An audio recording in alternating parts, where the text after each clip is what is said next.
Hey everybody, thanks for watching this video. Going to be a fun one today. What we're going to do is we're going to use Google Earth Pro to make some paths, plot out some roads, and look at linear equations and kind of how they can model things on the surface of the Earth. So it should be pretty interesting. When you first open up Google Earth Pro, you might have a dialog box that can offer you some features. Go ahead and check those out if you want. But since I've opened mine so many times, I don't have any more. Pardon me. What I'm going to do is I'm just going to search for something I know, which is Los Angeles. And here we go. We can zoom right in on that. So as we're looking at Google Earth, of course, you have the map right here. You have a toolbar up here, which we are going to use.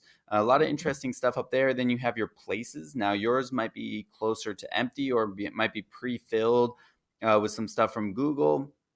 These are things that I've created trying to, I actually got inspired for this while I was mapping out a bike ride and looking at the elevation gain of the bike ride. So anyways, there's some things that I've looked at, and then here are some layers down here. Actually, I'm going to go ahead and click this X right here to clear the search results. And here are some layers right here. Now these will probably all be checked, and you'll have a lot of stuff on yours that you don't see on mine, especially if it's loading slowly. You probably want to uncheck some of these. The activity we're going to do in a minute here involves the use of roads, so you might want to leave that one checked. Okay, so let's get into it. Google Earth is really cool. You can see so much stuff. I can spend hours just zooming around looking at all these different things that there are to see here. Just the basics on how to navigate around. If you click and drag, then you can move the map around. I won't do it too much because it might be nauseating to look at on the video. If you use this zoom wheel right here, or if you use kind of your two fingers moving up and down, you can zoom in and you can zoom out and zoom in on the map. And then if you hold down shift and you click and you move left to right, you can rotate it slightly. Or if you move up and down, you can change the angle that you're viewing at. So those are some things that we can do with Google Earth. So actually, and let me show you this right here. So I have these pins placed in the map, like that's my apartment right there. This is the 405. We're going to use that one in just a second. If you want to place a pin, what you do is you click on the pin, add Placemark, and then if you move this dialog box, you'll see this pops up in the middle of the screen, and you can move it to wherever you want. There we go. We can make Placemark 27 right here.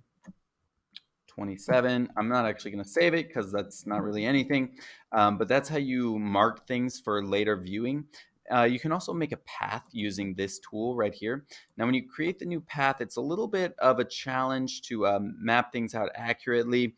But if you wanted to say follow this road, you would click a bunch of times to create all these little dots. Now, if you make a mistake, like let's say I go here, I get a little off the road, and actually you can see the one before that was a little bit off. So what I'm going to do is I can actually click delete and I can delete it. And then I can click and drag this one and sort of correct it like that. And then you just keep clicking, and you can make the path. I'm kind of approximating here, not doing a super great job, but anyways, there we go. That is how you make a path, and you type in a name for it and you click OK to save it. Again, I'm not going to save that one yet, but we are going to make one right here very soon together that we will use to model a linear equation. So before we do that, why don't you just have fun? Go ahead and pause this video, zoom around the map, look at some interesting things, put in at least one place mark, and create at least one path so that you know how to do it. Come back in maybe 10 or 15 minutes and we'll keep going. Okay, you've paused the video, you've had a good time playing around. Let's go ahead and dive into the mathematical modeling portion of this. What I am going to do is I'm going to create a path that follows this uphill path of the 405, which if you've driven in LA, you might be familiar with this. Let's go ahead and take a look at it. You can see it subtly goes uphill through the mountains here, kind of through this canyon, and then it drops down a little bit to the other side and the valley. So let's use our path feature to, as accurately as possible, model the uphill feature, the uphill portion of the 405 here. So you can see I marked kind of the start of the uphill right here. So I'm going to zoom in a little bit more, and then I'm going to use our tool here to as closely as possible, and I'm going to zoom in to approximate the 405. Now, one annoying thing about this is that you can't move the mouse and click to create a path at the same time. So what I usually do is I just zoom out and then I move the mouse to where I want to go next, and then I zoom in, right? So then you can kind of see a new portion here. So we'll keep going. I hope you're doing this with me. You can create this path, and we're kind of coming, probably this is a fine place to stop here, right there at the end. Got a little bit crooked, but I think it'll be okay. So let's go ahead and do that, and I'm going to save this path as 405 uphill, 405 uphill, and I will click OK, and there it is right here, my 405 uphill. Now it's kind of hard to see. It's a little bit subtle. It's a white path in there. If I zoom in, you can kind of see the path that I created right there. But what I'm really interested in taking a look at is right clicking, and I go right here to show elevation profile. And there is the elevation profile of the 405. Now there's some dips and bumps here. Those are probably errors in maybe in my clicking or errors in the mapping software. Who knows exactly what's going on, but I don't think it will bother us too much. You can see we have this nice kind of smooth straight line that goes from the bottom to the top here. So what I'm going to do is I'm going to grab some data points here. Oops, sorry about that. I'm going to grab some data points here from this graph, and we're going to use it to create an equation using Google Sheets. So you can grab any 3 points. Now I will caution you that when you get over here, your measuring unit changes. Right here we're in feet, and then here we switch to miles. So you might want to be careful not to mix up your units too much. For instance, I will probably start here, and we'll do this, 0.75 miles, and 463 feet is our elevation. So the height, here's the ocean. Let's see, let's zoom out a little bit. There's the ocean at 0 feet, and then you go uphill 463 feet right here to wherever that path is. So anyways, oh, now I've lost my path. Not to worry. Okay, here we go. So 0.74 and 463. So I'm going to go over to my internet here, and I have a Google Sheet set up for this right here.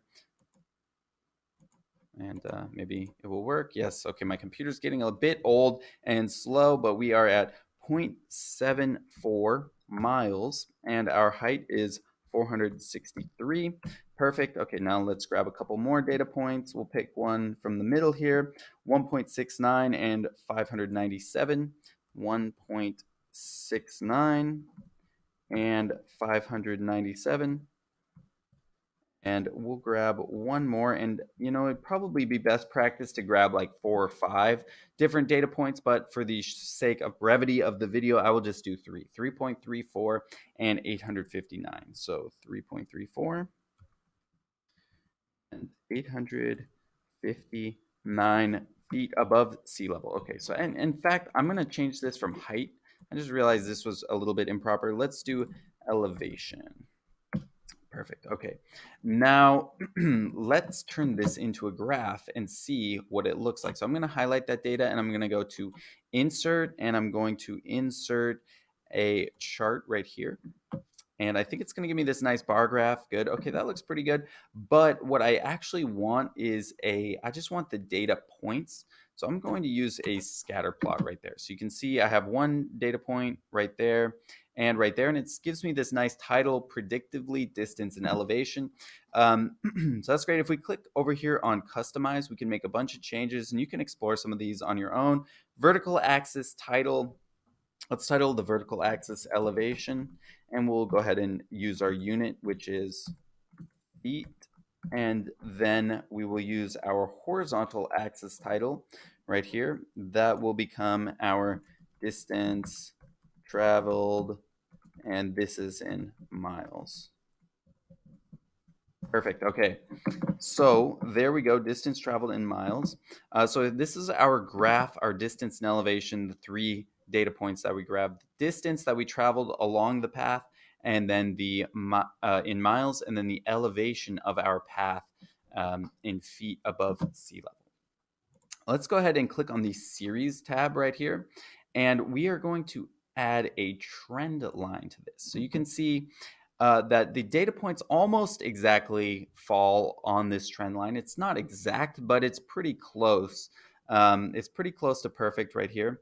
And as I zoom down, I can see a label function right here. I'm going to click use equation right there. Now I get 153x plus 345 is our label. And we'll deal with that in just a second. Although, um, oh yes, okay, sure, that looks great. Okay, so use equation to r squared. I think we're all set with those. Our graph is looking pretty good here.